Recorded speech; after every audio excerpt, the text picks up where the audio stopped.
नमस्कार, मैं हूं मनीष। भारतीय राष्ट्रीय कांग्रेस का 85वां पूर्ण अधिवेशन ऐसे समय में हो रहा है जब संविधान पर संकट के बादल मंडरा रहे हैं। केंद्रीय सत्ता पर काबिज भारतीय जनता पार्टी की सरकार के तौर तरीकों ने यह चिंता बढ़ा दी है कि कहीं लोकतंत्र को वास्तविक अर्थों में संभव बनाने वाली तमाम संस्थाएं बेमानी तो नहीं हो जाएंगी। कार्यपालिका के बारे में तो कहना ही क्या, मीडिया की आज़ादी की हालत पर पूरी दुनिया में चर्चा हो रही है। हद तो यह है कि अब न्यायपालिका भी निशाने पर है। केंद्रीय मंत्रियों की तरफ से आए दिन न्यायपालिका की ओर उछाली जा रही चुनौतियां एक भयावह खतरे की ओर इशारा कर रही हैं। कुल मिलाकर जब देश आज़ादी के 75वें वर्ष में अमृत महोत्सव मना रहा है, आज़ादी की लड़ाई के देखे गए तमाम सपने मरणासन नजर आ रहे हैं।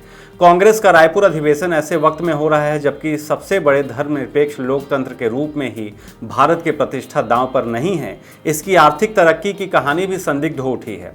हिंडनबर्ग की रिसर्च रिपोर्ट ने सरकार और गौतम अडानी की जुगलबंदी के नीचे पल रहे याराना पूंजीवाद के प्रेत को बेपर्दा कर दिया है। महज 1% लोगों के पास देश की 40% संपत्ति पहुंच जाने की कहानी इसी जुगलबंदी का जीता जागता नतीजा है। जबकि समाजवाद संविधान की प्रस्तावना का हिस्सा है, इसका इतना अर्थ तो हमेशा ही माना गया है कि अमीर गरीब की खाई पाटना राज्य की संवैधानिक जिम्मेदारी है। 15 अगस्त 1947 को भारत सिर्फ गुलामी से आज़ाद नहीं हुआ, बल्कि उस दिन पंडित जवाहरलाल नेहरू, सरदार वल्लभ भाई पटेल और डॉक्टर भीमराव अंबेडकर जैसी विभूतियों के प्रयासों से एक नवीन भारत का उदय भी हुआ था। इस नए भारत ने समता, समानता और बंधुत्व को अपना वैचारिक आधार घोषित किया था। एक ऐसा संविधान बना था जिसने हर नागरिक को बिना धर्म, लिंग, जाति, भाषा या क्षेत्र के भेद के वैधानिक रूप से बराबर माना था। ऐसी कोई विधि संहिता भारत के 5000 साल के इतिहास में पहले कभी नहीं लिखी गई थी।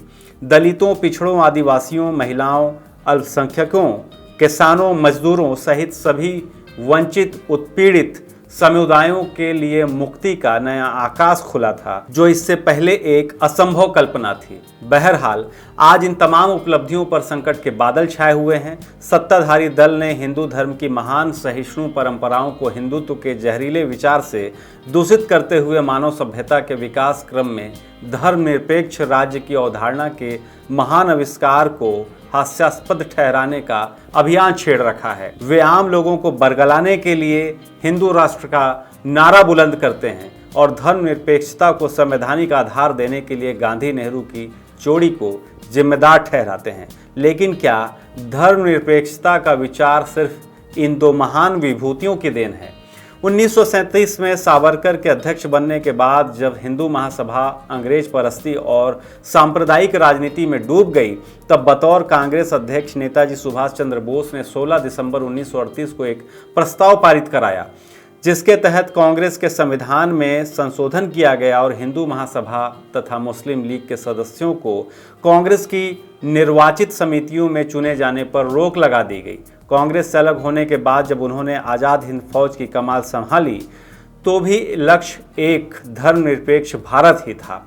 नेताजी ने 12 मई 1940 को बंगाल के झाड़ग्राम में एक भाषण दिया था, जो 14 मई को आनंद बाजार पत्रिका में छपा था। उन्होंने कहा था, हिंदू महासभा ने त्रिशूलधारी सन्यासी और सन्यासियों को वोट मांगने के लिए जुटा दिया है। त्रिशूल और भगवा लबादा देखते ही हिंदू सम्मान में सिर झुका देते हैं। धर्म का फायदा उठाकर इसे अपवित्र करते हुए हिंदू महासभा ने राजनीति में प्रवेश किया है। सभी हिंदुओं का कर्तव्य है कि इसकी निंदा करें। ऐसे गद्दारों को राष्ट्रीय जीवन से निकाल फेंकें, उनकी बातों पर कान न दें। यह सहज अनुमान लगाया जा सकता है कि वोट के लिए साधु साध्वी का इस्तेमाल करने वाली बीजेपी के प्रति नेताजी सुभाष चंद्र बोस का रवैया क्या होता। सरदार पटेल भी इसी विचार के थे, जिनके सबसे बड़ी मूर्ति लगाने के लिए प्रधानमंत्री मोदी और बीजेपी अपनी पीठ ठोंकते रहते हैं। सरदार पटेल ने 1948 में कांग्रेस के जयपुर अधिवेशन में साफ घोषणा की थी कि कांग्रेस और सरकार इस बात के लिए प्रतिबद्ध हैं कि भारत एक सच्चा धर्मनिरपेक्ष राज्य हो। अपनी किताब आज़ादी के बाद भारत में मशहूर इतिहासकार विपिन चंद्रा लिखते हैं, सरदार पटेल ने फरवरी 1949 में हिंदू राज्य यानी हिंदू राष्ट्र की चर्चा को एक पागलपन भरा विचार बताया और 1950 में उन्होंने अपने श्रोताओं को संबोधित करते हुए कहा, हमारा एक धर्मनिरपेक्ष राज्य है। यहाँ हर एक मुसलमान को यह महसूस करना चाहिए कि वह भारत का नागरिक है और भारतीय होने के नाते उसका समान अधिकार है। यदि हम उसे ऐसा महसूस नहीं करा सकते तो हम अपनी विरासत और अपने देश के लायक नहीं हैं। उधर संविधान के मुख्य शिल्पी डॉक्टर अंबेडकर भी हिंदुओं की बड़ी आबादी के लिए खतरनाक मानते थे। उन्होंने कहा था कि अगर हिंदू राष्ट्र बन जाता है तो बेशक इस देश के लिए भारी खतरा उत्पन्न हो जाएगा। हिंदुत्व स्वतंत्रता, बराबरी और भाईचारे के लिए एक खतरा है। इस आधार पर लोकतंत्र के लिए अनुपयुक्त है। हिंदू राज को हर कीमत पर रोका जाना चाहिए। हिंदुत्व का झंडा बुलंद करने वाली मोदी सरकार जिस तरह सार्वजनिक उपक्रमों को बेचकर दलित और पिछड़े वर्गों को प्राप्त आरक्षण को खत्म कर रही है, उससे डॉक्टर अंबेडकर की आशंका आज वर्तमान में सही साबित हो रही है। ये सभी महान विभूतियां हिंदुत्व के खतरे से वाकिफ थीं और यही गूंज भारतीय राष्ट्रीय कांग्रेस के पूर्व अध्यक्ष राहुल गांधी के विचारों से मिलती हैं। उन्होंने अपनी भारत जोड़ो यात्रा के जरिए नफरत के बाजार में मोहब्बत की दुकान खोलने का जो आह्वान किया, वह गांधी, नेहरू, सुभाष चंद्र बोस, सरदार पटेल, मौलाना आज़ाद और डॉक्टर अंबेडकर के विचारों का ही एक तरीके से विस्तार है। इस लिहाज से देखें तो 24 से 26 फरवरी के बीच हो रहे कांग्रेस के रायपुर अधिवेशन का महत्व 1929 के दिसंबर में हुए कांग्रेस के लाहौर अधिवेशन से कम नहीं है। इस अधिवेशन में पंडित जवाहरलाल नेहरू अध्यक्ष चुने गए थे और 31 दिसंबर की मध्य रात्रि को रावी नदी के तट पर पहली बार पूर्ण स्वाधीनता का नारा बुलंद हुआ था। इस अधिवेशन से पैदा हुई ऊर्जा ने ही 17 साल बाद आज़ादी का सूर्योदय संभव किया। रायपुर अधिवेशन के सामने उसी आज़ादी को बचाने और संवारने की एक तरह से चुनौती है।